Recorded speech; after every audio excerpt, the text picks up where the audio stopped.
voix du Seigneur m'appelle. Prends ta croix, viens et suis-moi. Je réponds, Sauveur fidèle, me voici, je suis à toi. Jusqu'au bout, je veux te suivre, dans les bons, les mauvais jours.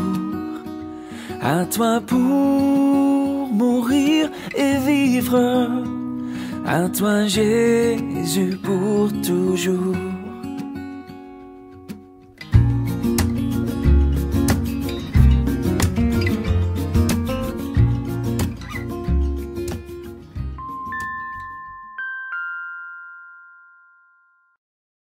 Encore 2 mois et cette relation prendra fin. C'est ce qu'a dit Cléide à Marcos, son voisin, après l'avoir vu parler à une fille. Personne ne peut la blâmer. Toutes les relations sérieuses de Marcos n'ont pas duré plus de 3 mois. Surtout en raison de son immaturité émotionnelle et de son incapacité à aimer. Mais cela allait changer. C'était durant une semaine de prière que Marcos a entendu pour la première fois parler du principe « Dieu en premier ». Préoccupez-vous d'abord du royaume de Dieu et de la vie juste qu'il demande, et Dieu vous accordera aussi tout le reste. Ce verset était employé dans un contexte financier, mais Marcos était prêt à l'utiliser dans tous les aspects de sa vie. Il prierait avant de commencer quoi que ce soit, et cela comprenait ses relations amoureuses. Serait-ce bizarre d'inviter Marie à prier avant de sortir avec elle ? Marcos était vraiment hésitant. Que penserait-elle? Mais il pensa ainsi. Si elle me quitte à cause d'une prière, alors le plus tôt sera le mieux. Il a donc agi ainsi. Il croyait en effet que ses chances seraient plus élevées s'il mettait Dieu en premier. Eh bien, aujourd'hui, cela fait plus de 30 ans que Marcos et Marie sont mariés et ont consacré leur vie à servir Dieu comme missionnaires adventistes dans leur pays et à l'étranger. Dieu nous appelle à le mettre en premier dans tous les aspects de notre vie, incluant nos relations et même nos finances. Quand nous mettons à part sa dîme et notre engagement, avant même de faire toute autre dépense, Dieu nous garantit qu'il nous accordera tout le reste. Mettons nos désirs en dernier et Dieu en premier. Bonjour et bon sabbat à tous, chers amis internautes. Ce matin, je suis très heureuse de vous présenter la louange en ce saint sabbat matin, malgré que nous sommes toujours à la maison et que le fait que nous ne soyons pas dans le saint temple de Dieu, cela ne nous empêche pas de louer notre Seigneur Jésus qui mérite toute la gloire. Et le psaume 33, les versets 1er à 6 nous dit ceci. « Juste, réjouissez-vous en l'Éternel. La louange si aux hommes droits. Célébrez l'Éternel avec la harpe. Célébrez-le sur le luth à 10 cordes. Chantez-lui un cantique nouveau. Faites retentir vos instruments et vos voix. Car la parole de l'Éternel est droite. Et toutes ses œuvres s'accomplissent avec fidélité. Il aime la justice et la droiture. La bonté de l'Éternel remplit la terre. Les cieux ont été faits par la parole de l'Éternel et toute leur armée par le souffle de sa bouche. Amen.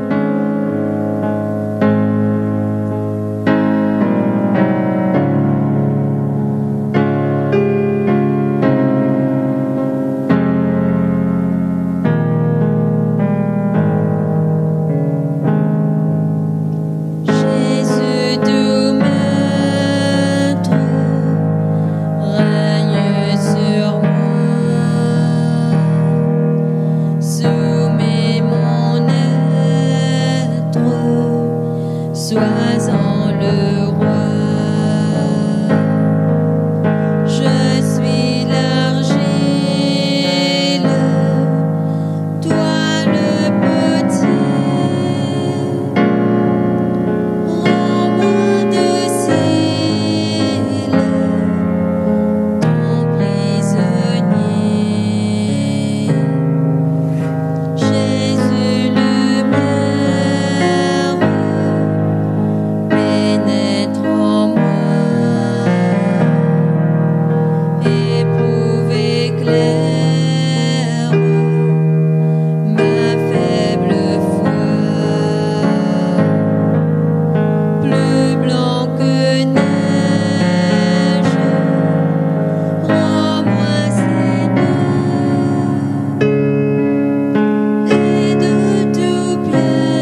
Notre Dieu, notre Père, nous venons vers toi en cet instant et notre cœur débordant de joie et de ce que tu nous as fait passer une semaine. Grand Dieu, malgré les hauts et les bas, tu as été à nos côtés et Seigneur, nous savourons ton saint sabbat alors que Papa, nous sommes chez nous, mais nous voudrons que tu nous donnes cette même joie et que lorsque nous sommes dans ton saint temple, Papa, aide-nous à pouvoir nous humilier devant toi, aide-nous à pouvoir te louer, puisses-tu faire descendre ta paix sur nous et que nous puissions te glorifier au nom de Jésus. Amen. Dans le psaume 40, les versets 9 à 11 nous disent ceci.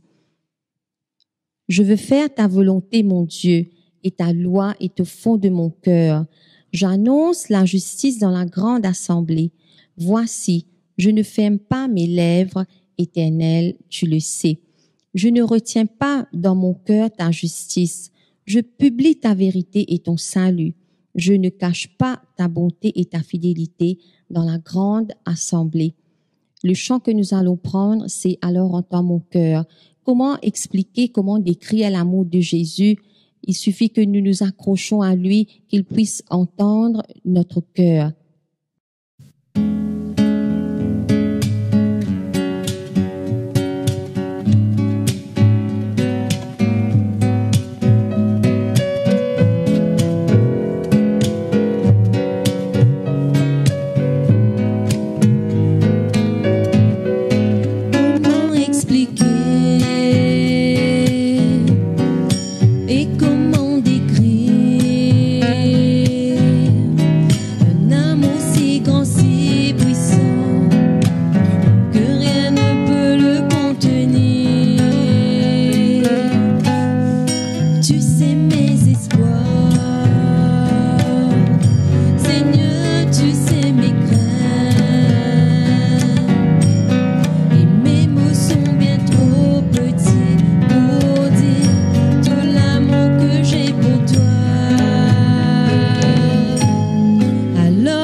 Confessez donc vos péchés les uns aux autres et priez les uns pour les autres afin que vous soyez guéris.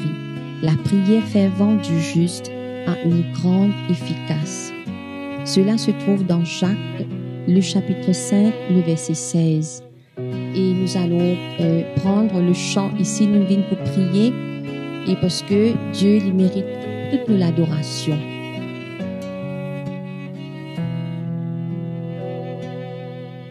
Saisis quitte ce gloire, l'idée sainte vienne la terre, ici pour les vivre dans misère.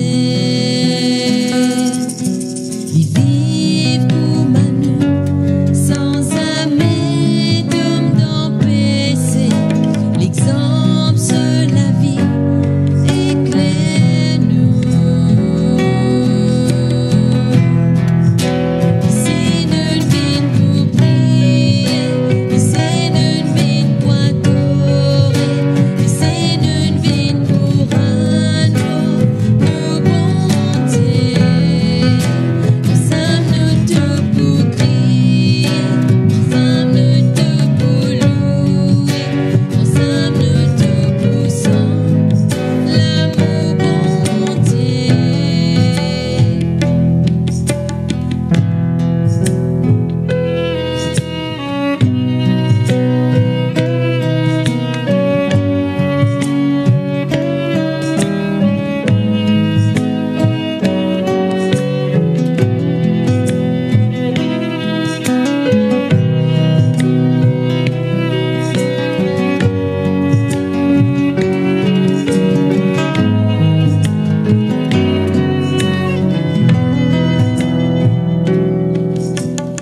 Arrête faire les mains de la vie, les paix sombrer, de trop résister l'appel bon Dieu. Ouvert tous les quais de la vie pour transformer, saisis, faites place dans les cieux. Ici nous venons pour prier, ici nous venons pour adorer, ici nous venons pour rendre nos bontés. Ensemble nous tous pour crier, ensemble nous tous pour louer, ensemble nous tous pour chanter l'amour bon Dieu. Ici nous venons pour prier, ici nous venons pour adorer, ici nous venons pour rendre nos bontés. Ensemble nous tous pour crier, ensemble nous tous pour louer, ensemble nous tous pour chanter l'amour bon Dieu. Ici nous venons pour prier. Content de me retrouver moi en cet instant avec Zut pour ce moment de prière. Et Philippiens 4, les versets 6 à 7, il dit à nous: ne vous inquiétez de rien, mais en toute chose, faites connaître à Dieu vos besoins par des supplications, dans une attitude de reconnaissance, et la paix de Dieu qui dépasse tout ce que l'on peut comprendre, gardera votre cœur et vos pensées en Jésus-Christ.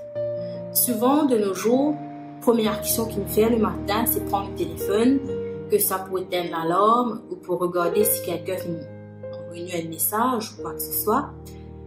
Et quand il y a une panne, une coupure d'électricité, nous trouvons embarrassés parce qu'il n'y a pas qu'à communiquer.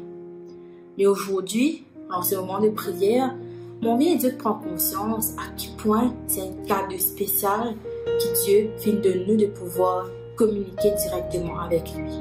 Pas seulement pour dire ce qui est dans le cœur, pas seulement pour demander ce qui nous vient, mais aussi pour comprendre et écouter ce que Dieu a à nous dire. Et me contant l'histoire d'Élie qui se trouve dans le livre de Jacques, le chapitre 5, les versets 17 à 18, il raconte-nous qu'Élie c'était un homme de la même nature que nous, avec des forces et des faiblesses, mais il y avait quelque chose de spécial avec Élie. Élie, c'était un homme qui tenait une vie de prière fervente. Tout connais cette histoire que Élie prie avec instance pour qu'il la pluie arrête de tomber et vraiment la pluie arrête de tomber. Et Élie repriait pour la pluie recommence à tomber et la pluie tomber. Cette vie d'Élie rappelle-nous à quel point la prière du juste a une grande efficacité. Monsieur, qui toi aussi dans toute la vie, tu fais faire monter à Dieu beaucoup de prières, qui te partage des réponses. En cet instant, on vient avec toi à nous faire ensemble l'expérience de cette prière fervente. Peut-être qu'il est malade physiquement ou spirituellement, tu peux attendre la réponse d'un travail, ou te faire perdre ton travail, tu peux faire face à une addiction et te bébiser dans mes bon Dieu dans ton vie. À nous prier ensemble, afin qu'il bon Dieu capable d'aider nous, afin qu'il nous capable d'écouter bon Dieu que avec nous. Prions ensemble, Jésus. Merci Père Céleste pour ce moment de prière. Merci de nous démontrer à quel point tu es toujours présent à nos côtés. Merci Seigneur de ce cadeau de la prière. Merci Seigneur de nous laisser te parler quand nous avons besoin de te parler. Nous n'avons ni connaissance, ni sagesse, mais nous te prions Seigneur, qui te capable de guider dans toutes les étapes de notre vie. Conduis-nous dans notre justice Seigneur, et donne-nous courage pour affronter les circonstances de la vie. Aide-nous Seigneur afin que comme Élie, ou comme toi, qui tu peux réveiller tôt le matin, que tu peux coucher tard le soir, pour passer du temps dans la prière, livrer nos prix pour notre travail, pour notre quotidien, pour tout ce qu'il nous a pour faire. Mais Seigneur, aide-nous afin qu'il nous réalise l'importance d'avoir cette vie de prière et qui sans la prière, Seigneur, nous ne sommes rien. Que maintenant exerce ma prière en cet instant. Au nom de Jésus, Amen. Mon oui, partage avec toi aussi un texte qui se trouve dans le livre d'Ellen White et le livre de témoignages pour l'Église. Le texte se lit comme suit. La prière est nécessaire à la santé spirituelle plusieurs fois par jour. Des moments précieux et dorés devaient être consacrés à la prière et à l'étude des Écritures. Si ce n'est que pour mémoriser un texte, que la vie spirituelle puisse exister dans l'âme. Les intérêts variés et la cause nous fournissent matière à réflexion et inspiration pour nos prières.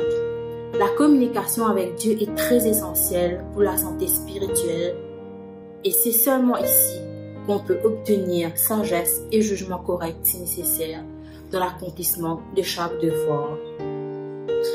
Aujourd'hui, chers amis, mon vie invite à prendre l'engagement de vivre une vie de prière avec Dieu. Quand nous parlons de prière, c'est pas seulement pendant le culte de famille le matin, ou pendant la prière l'après-midi, le soir avant de se coucher. Dieu dit à nous que quand nous causons avec lui, il tendait à nous prendre l'engagement de vivre cette vie de prière fervente avec Dieu, qui en tout temps nous capable de remettre tout dans la main de Dieu. Souvent, quand nous faisons face à une décision, nous devons faire un choix dans notre vie, souvent nous finissons faire le choix, après nous pouvons prier, nous pouvons dire Dieu, voilà, nous faisons tel choix, alors que c'est le contraire, nous devons dire Dieu, guide-nous dans nos choix.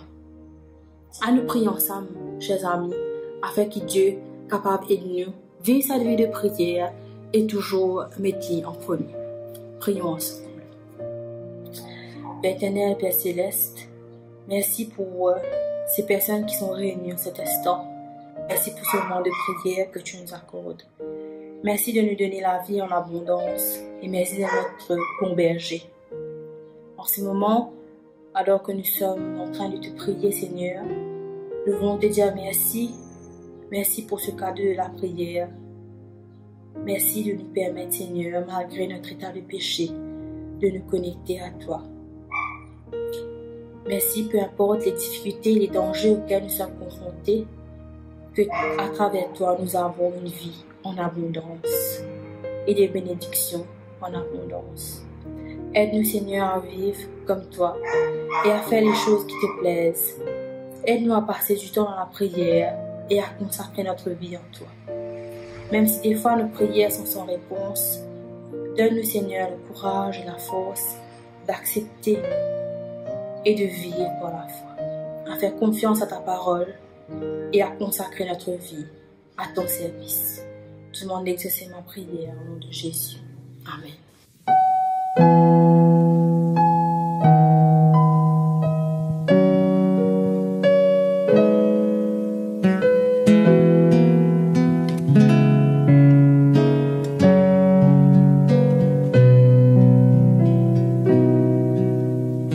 Viens dans mon cœur, viens dans mon cœur, oui, viens dans mon cœur, oh Jésus,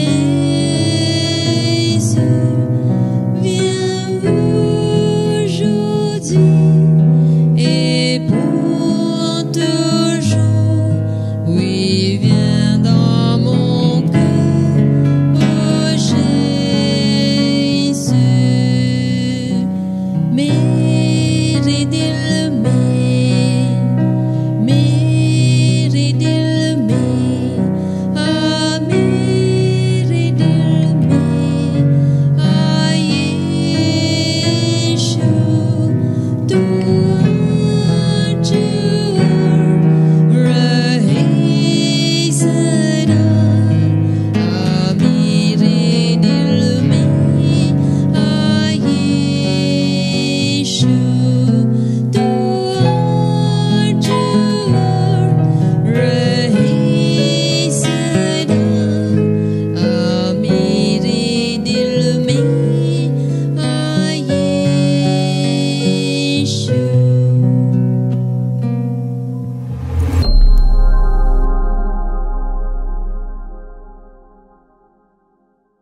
Chers frères et sœurs, amis internautes, bonjour. J'ai envie de remercier l'équipe qui nous dirige nous dans la louange, dans l'adoration et dans la prière ce matin. J'espère que cela est un bienfait pour vous. Ce matin, j'ai envie d'inviter vous pour qu'ils nous guettent ensemble une histoire qui trouve dans le Nouveau Testament. C'est l'histoire du jeune homme riche. Cette histoire nous peut trouver dans les trois évangiles qui nous disent synoptiques, Matthieu, Marc et Luc. Les trois pour rapport de cette histoire, des fois je vous servis les mêmes mots, mais les bons quand nous lisons une histoire avec trois auteurs différents, nous comprenons l'histoire un peu mieux. Et chaque auteur a sa particularité. Moi, invité ce matin, nous pourrons l'histoire dans Matthieu, le chapitre 19, le verset 16. Il dit ceci, et voici, un homme s'approcha et dit à Jésus, « Maître, que dois-je faire de bon pour avoir la vie éternelle? » Lorsque Jésus, pour écouter cet homme, tout de suite, Jésus, pour comprendre que cet homme avait besoin d'une réponse. Parce que, à plusieurs reprises, Jésus une cause de la vie éternelle. C'est pour cette raison qu'il invite l'eau la terre. D'ailleurs, il peut servir l'expression, le royaume des cieux est semblable à. Un des textes qui nous connaît très bien, il trouve dans Matthieu, chapitre 6, verset 33, qui vous dit, cherchez premièrement le royaume des cieux. Jésus pas pour ramener la réponse tout de suite, mais Jésus pour envie connaître un petit peu plus sur lui. Et au verset 17, Jésus pour dire, pourquoi m'interroges-tu sur ce qui est bon? Un seul est bon, seul Dieu qui est bon. Si tu veux entrer dans la vie, observe les commandements. Et là, le jeune homme, tout de suite, il répondit pour dire, lesquels? Jésus pour dire, tu ne tueras point, tu ne commettras point d'adultère, tu ne déroberas point, tu ne diras point de faux témoignages, honore ton père et ta mère, et aime ton prochain comme toi-même. Le jeune homme, intérieurement, il est la joie. Parce qu'il peut dire à Jésus, j'ai observé toutes ces choses. Dans d'autres versions, il peut dire, depuis petit, on observe ces choses. Mais qui manque-moi encore?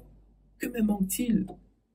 Jésus peut dire, si tu veux être parfait, va, vends tout ce que tu possèdes, donne-le aux pauvres, et tu auras un trésor dans le ciel. Puis, viens et suis-moi.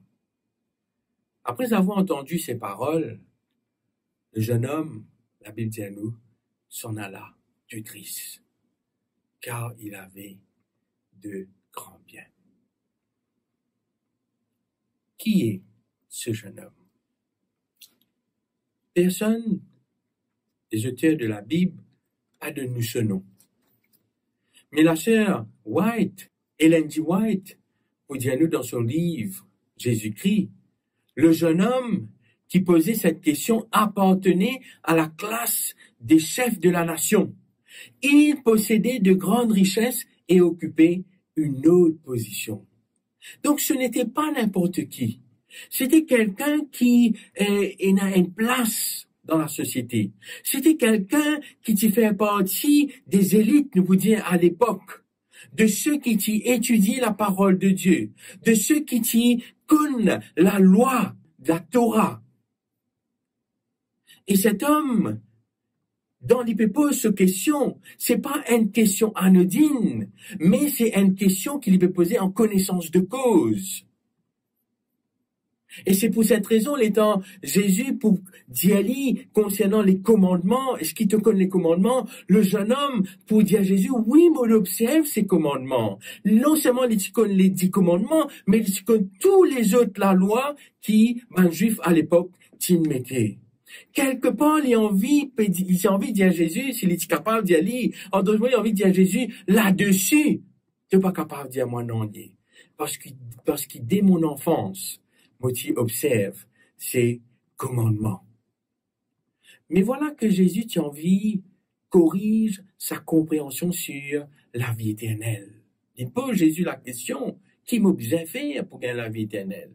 Et pour lui, dans sa propre conviction, il peut dire qu'il observe les commandements parce qu'il apprend en tant que docteur de la loi, en tant que chef religieux à l'époque, je tiens une compréhension que plus je t'observe la loi, plus je tiens l'assurance, je prenais une place dans le royaume des cieux. Et Jésus partit content de cette manière de faire. Si je t'ai lire dans Matthieu, le chapitre 23, à chaque fois Jésus pour reprendre les scribes et les pharisiens. La vie éternelle, selon eux, c'était qu'ils étaient capables de gagner dans les œuvres de la loi. Oh! La Bible corrige cela à travers l'apôtre Paul. Dieu dit à nous, qui dans Éphésiens chapitre 2, le verset 8 et 9, car c'est par la grâce que vous êtes sauvés, la grâce que Jésus nous donne, par le moyen de la foi. C'est nous appelle cela le salut par la foi. Et cela ne vient pas de vous, c'est le don de Dieu. C'est un don de Dieu. Ce n'est point par les œuvres qui nous pourront gagner la vie éternelle, afin que personne ne se glorifie. Chers amis, moi j'ai envie ce matin qui nous capable de réfléchir un peu lorsqu'il est bon Dieu peut dire nous. Parce que trop souvent, nous aussi, nous capables de tomber dans sa piège là. En ayant une religion de formalisme. Veut dire qu'il me remplit de conditions pour qu'il non seulement moitié à la faveur de Dieu, mais me remplit les conditions pour qu'un jour me gagne la vie éternelle. Li comment un checklist qui me dit, ok, aujourd'hui, je viens de l'église, aujourd'hui, je rends maladie, aujourd'hui, je donne l'offrande, aujourd'hui, je fais du bien, comme s'il était en moqué de sa checklist ça, me dit, bon Dieu, voilà mon checklist, et là, tu as besoin de moi la vie éternelle. Chers amis, Ellen White, rappelle-nous ce matin, dans le livre Conseil à l'église, à la page 34, il dit à nous ceci, nous regardons à nous-mêmes comme si nous avions le pouvoir de nous sauver. Or, Jésus est mort pour nous justement parce que nous en sommes incapables. Chers amis, Jésus pour corrige cette théologie de la vie éternelle. Et ce matin, mon vie, rappelle-le, qui c'est avec Jésus, c'est grâce à Jésus qui nous sommes capables de gagner la vie éternelle. Et ce qui est intéressant quand nous guettons l'attitude de Jésus face à ce jeune homme.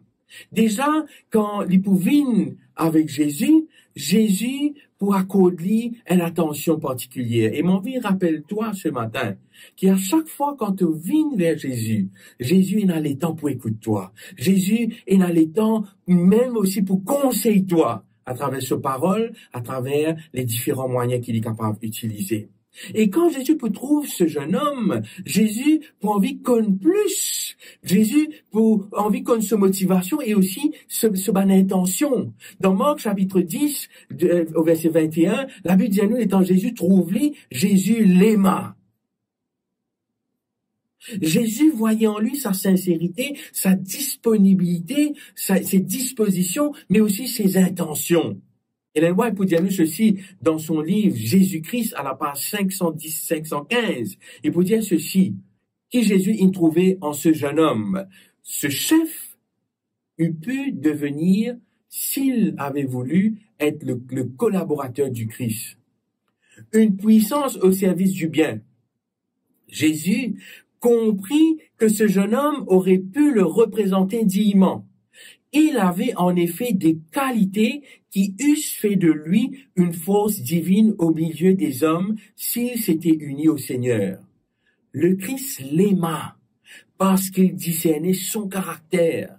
Le chef commençait à éprouver en son cœur de l'amour pour le Christ, car l'amour engendre l'amour. Jésus désirait s'en faire un collaborateur. Il voulait faire de lui, selon sa propre image, un miroir reflétant la ressemblance de Dieu. Il désirait développer les qualités de son caractère et les sanctifier en vue du service du Maître. Si le chef s'était donné au Christ à ce moment-là, il se serait développé dans l'atmosphère de sa présence. Combien son avenir eût été différent s'il avait pris cette décision. Voilà pourquoi Jésus peut contenter. Et mon vie, rappelle-toi ce matin. Rappelle-nous ce matin qu'à chaque fois qu'on nous vient auprès de Jésus, Jésus non seulement il porte un regard favorable en nous, mais Jésus envie transforme nous. Il a envie façonne nous à son image afin qu'il nous capable reflète ce caractère, peu importe que nous étions. Jésus peut dire à ce jeune homme, je t'aime. Et Jésus peut dire, nous aussi, je t'aime ce matin. La Bible, rappelle-nous, pour répondre à sa question, au verset 19, Jésus peut dire, si tu veux être parfait, va, vends tout ce que tu possèdes, donne-le aux pauvres, et tu auras un trésor dans le ciel. Puis, viens et suis-moi.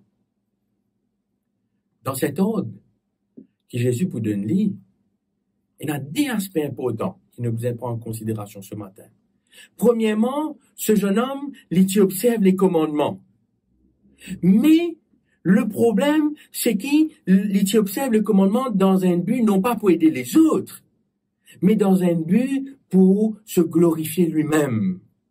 Et quand nous guettons les 10 commandements, il y a les 4 premiers qui donnent gloire à Dieu, et les 6 derniers lient en relation avec les personnes qui vivent avec nous. Tu ne tueras point, tu ne mentiras point, tu ne déroberas point, et tu ne porteras pas de faux témoignages, aime ton prochain comme toi-même. Tout cela a démontré que ces commandements, ils font pour qu'ils noient aux autres. Et Jésus, puis envie de rappeler, tu ne réussis, toi, dans les affaires, même en observant les commandements. Mais pas escardé pour toi. Exerce-les aux autres. C'est pour cela que Jésus peut dire, va, donne tout ce qui te là aux pauvres, après, tu viens suivre moi. Et deuxième aspect de cet ordre, qui est très important, Jésus peut dire, mais si tu as envie de gagner la vie éternelle, ce n'est pas en observant les commandements qui te gagne la vie éternelle, mais Jésus peut rappeler qui c'est en ayant, quand tu as moins dans ta vie, c'est là qui te peut gagner la vie éternelle. C'est pour cela que Jésus peut dire, il te manque une chose. Allez vendre tout ce qui te là, après venir te suivre moi. Que veut dire maintenant suivre Jésus? Premièrement, suivre Jésus, c'est renoncer à soi-même. Matthieu chapitre 16, verset 24, dit à nous ceci, « Si quelqu'un veut venir auprès de moi, qu'il renonce à lui-même et qu'il se charge de sa croix et qu'il me suive. » Le renoncement à soi-même veut dire qu'il me donne tout ce qui m'est à Dieu. Ellen White dit à nous dans ce livre vers Jésus, il dit la guerre contre le moi est la plus grande qui ait jamais été livrée. L'abandon de soi-même, la soumission entière à la volonté de Dieu ne s'obtient pas sans combat. Mais cette soumission est nécessaire à notre transformation et à notre sanctification. Jésus désire non seulement avoir mon cœur, pas que mes émotions, ou non seulement mon intellect, mon intelligence, non. Jésus a besoin de mon caractère. Jésus veut mes talents, mes dons, mon temps. Tout ce que je suis, Jésus a envie posséder. D'ailleurs, sa texte qui me connaît très bien dit à nous, tu aimeras le Seigneur ton Dieu de tout ton cœur, de toute ta force, de toute ton âme et de toute ta pensée. Et pas dire juste ton cœur, et pas dire juste ta pensée, et pas dire juste ta force ou juste ton âme, mais tout ce qui m'a été, disait, donne-lui à Dieu. Deuxième point qui est important, que veut dire suivre le Christ?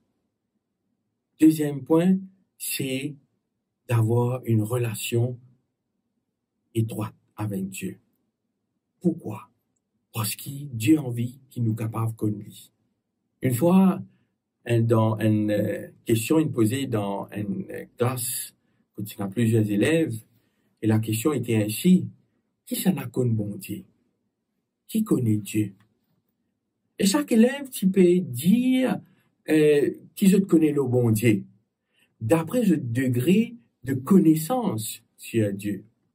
Malheureusement, certains, pas tu même connais, qui peut dire le bon Dieu. Et là, j'ai envie de dire, ne pas connaître Dieu, c'est peut-être un aspect important de sa vie. Comme pour connaître bon Dieu, cela pour aider moi pour conformer la vie selon ce principe et me comprendre que tout ce qui me faire pour plaire bon Dieu. Ne pas connaître Dieu, c'est vivre la vie sans repère. Ne pas connaître qui est Dieu, c'est vivre la vie que me suivre, me prévoir sans suivre la voie de Dieu. Et voilà, dans le cas du jeune homme riche, il avait une connaissance sur la loi de Dieu, mais il n'avait pas de relation où il ne connaissait pas qui était celui qui avait écrit cette loi. Sa conviction se basait sur ce que la loi lui demandait de faire et de ne pas faire, mais non sur ce que Dieu lui demandait de faire. Il observait la loi de Dieu sans même connaître le Dieu d'amour qu'il a rédigé pour lui. Si tu veux suivre le Christ ce matin, il faut connaître Dieu. Il faut connaître Jésus. Et quand, dans Jean chapitre 17, le verset 3, il y a eu ceci, la vie éternelle, c'est qu'ils te connaissent, toi le seul vrai Dieu, et celui que tu as envoyé, Jésus-Christ. Ici, le mot connaître ne veut pas dire une connaissance superficielle. Ne pas veut dire une connaissance, juste nous connaissons que Jésus, il vient sur la terre, il fait partie de l'histoire, loin de là. Le mot connaître, c'est de développer une relation intime avec ce Dieu. C'est de développer une relation étroite avec ce Dieu. C'est de savoir ce que Dieu peut faire dans ma vie. C'est de savoir ce que Dieu a fait, ce que Dieu fait et ce que Dieu fera pour moi. Et développer cette relation de confiance avec Dieu, c'est permettre à ce qu'il m'est capable de confesser mon péché en sachant que Dieu pour capable pardonner mon péché. Chers amis, c'est extraordinaire. Nous pouvons prendre toute une vie pour connaître bon Dieu. Mais pour qu'il me capable de connaître bon Dieu, vous passe le temps avec lui. Pour me capable de connaître personne, c'est qui me passe le temps, moi me connaît sur ma manière, me connaît sur ma manie.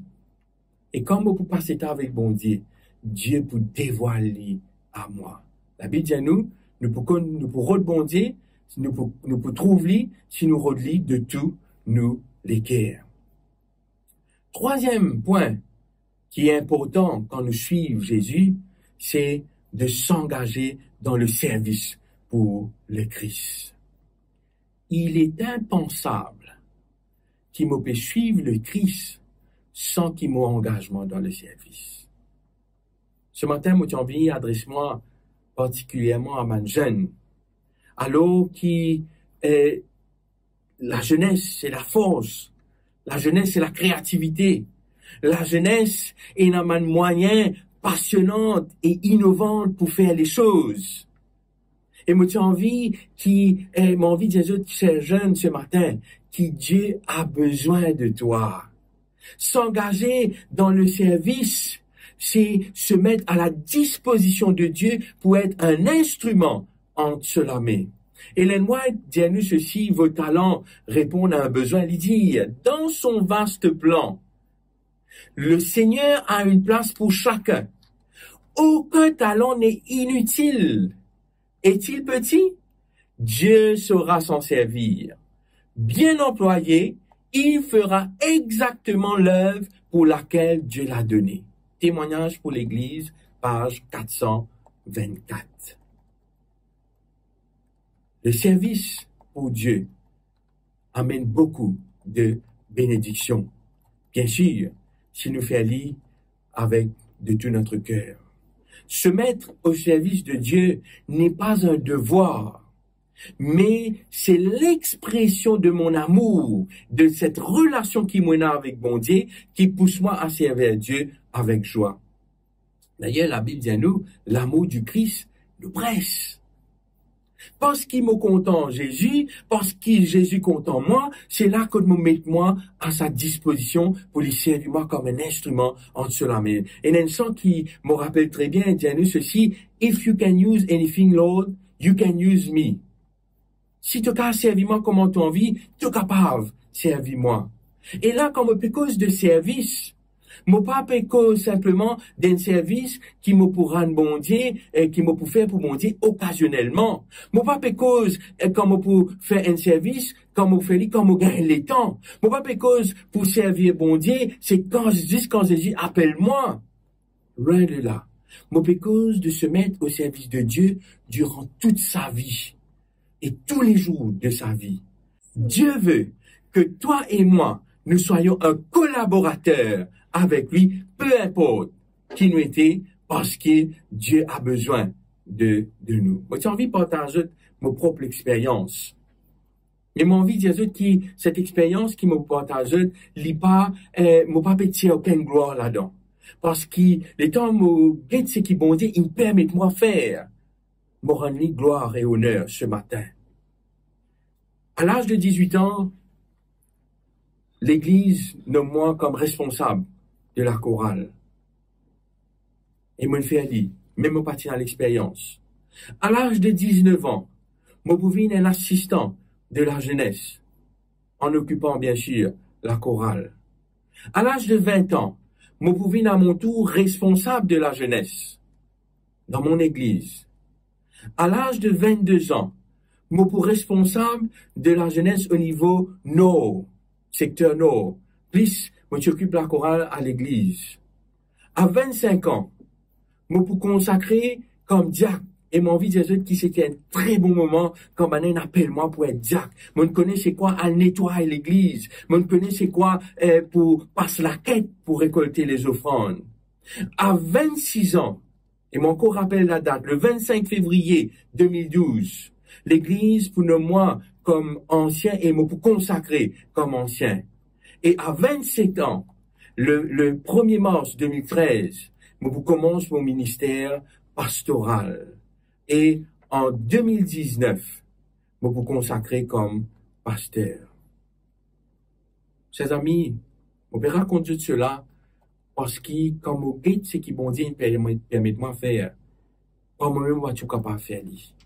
Mais le fait qu'il m'engage moi pour le Seigneur, me donne beaucoup plus de joie. Et mon vie, rappelle-toi ce matin, chers jeunes, même chers adultes, qui est le fait de s'engager pour le Seigneur dans n'importe qui domaine, bon Dieu, capable, dans n'importe qui domaine nous pouvons faire, nous pouvons exceller, que ce soit dans la société, que ce soit à la maison, que ce soit au travail. Parce que, bon Dieu, qualifiez-nous pour qu'il nous capable de faire ce service, un service extraordinaire.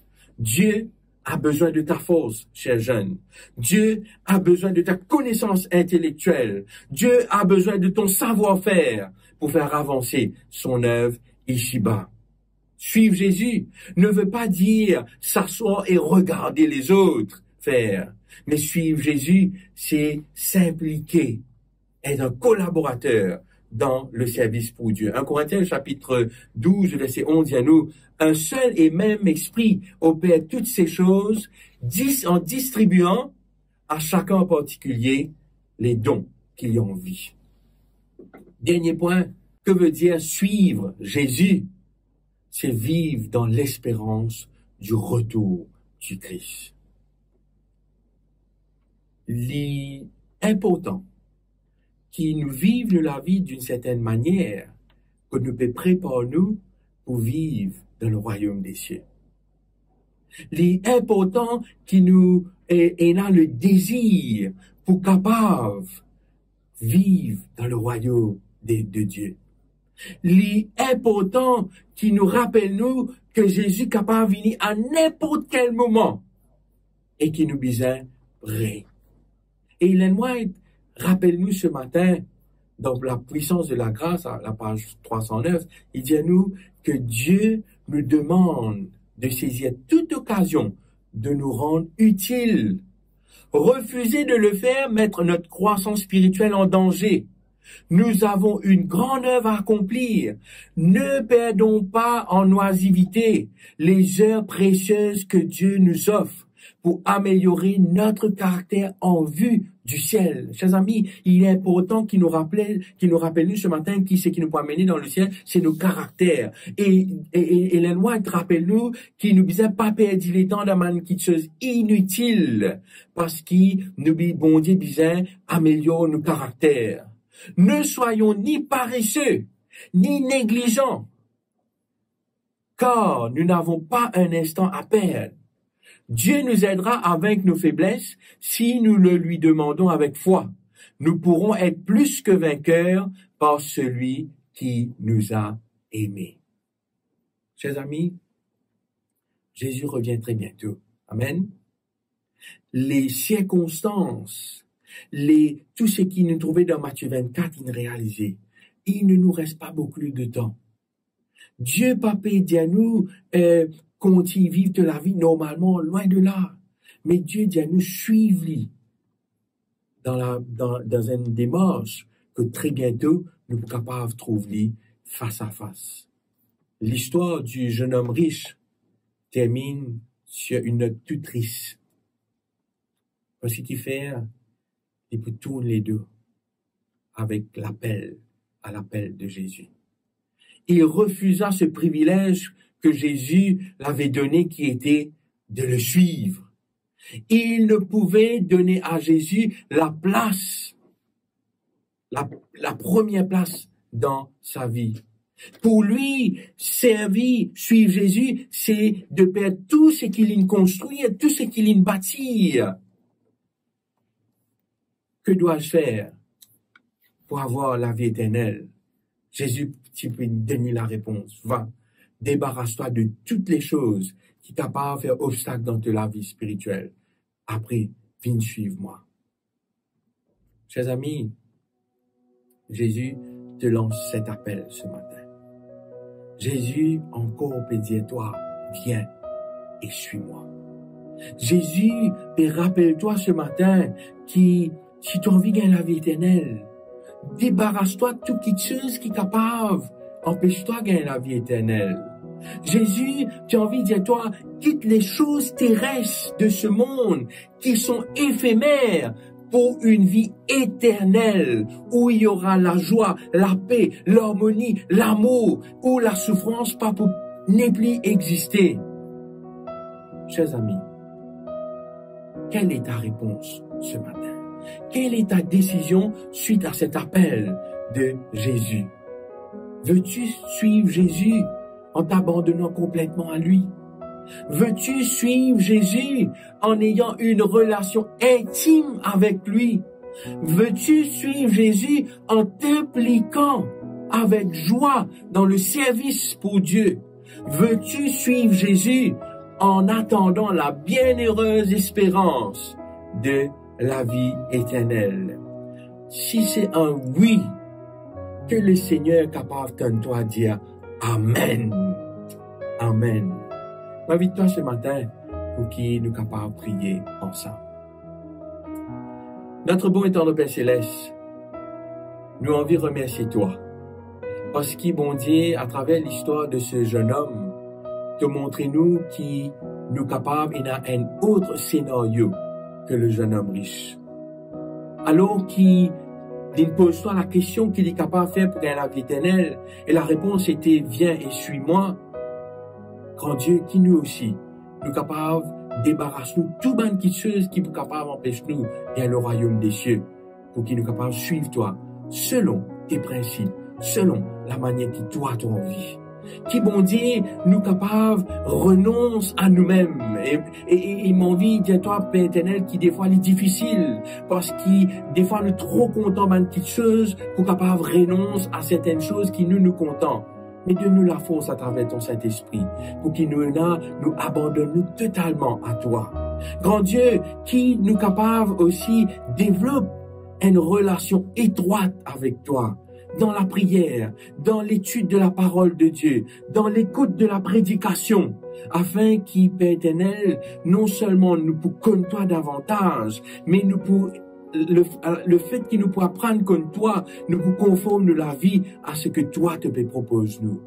Qui nous capable, bon Dieu, suivre toi en mettant à ton service tous les dons et talents qui donnent de nous. Qui nous la vie, il y a la vie de service. Et surtout, grand Dieu, qui nous capable de suivre toi en ayant cette espérance qui bientôt te peut retourner. Et c'était pour cette raison qui te vie sauve nous afin qu'un jour nous capables de gagner la vie éternelle. J'ai envie de prier toi pour mes camarades qui jeûnent ce matin, que ce soit fille ou garçon, qui, grand Dieu, paie envie de faire ta volonté, mais aussi qui a envie de faire la volonté du monde. Mais bon Dieu, qui je te choisis à toi, parce que toi c'est la vie. Qui je suis capable de reconnaître que Jésus est le chemin, la vérité et aussi la vie éternelle. Qui, bon Dieu, te donne cette force pour qu'ils te suivent toi à n'importe quel prix. Qui, pour les parents qui sont là, te capable de nous la sagesse nécessaire pour qu'ils enseignent aux enfants la voie qu'ils ont besoin de suivre. Et que grand Dieu, quand tu pourrais venir, nous tous, nous sommes capables d'être au ciel avec toi. Pas laisse-nous aveuglés par les choses de ce monde, mais qui te ouvert nous les yeux pour qu'il nous trouve le royaume de Dieu devant nous. Que ton nom soit loué, que ton nom soit glorifié, Père. Me priez toi dans le seul et bon nom de ton Fils Jésus. Amen.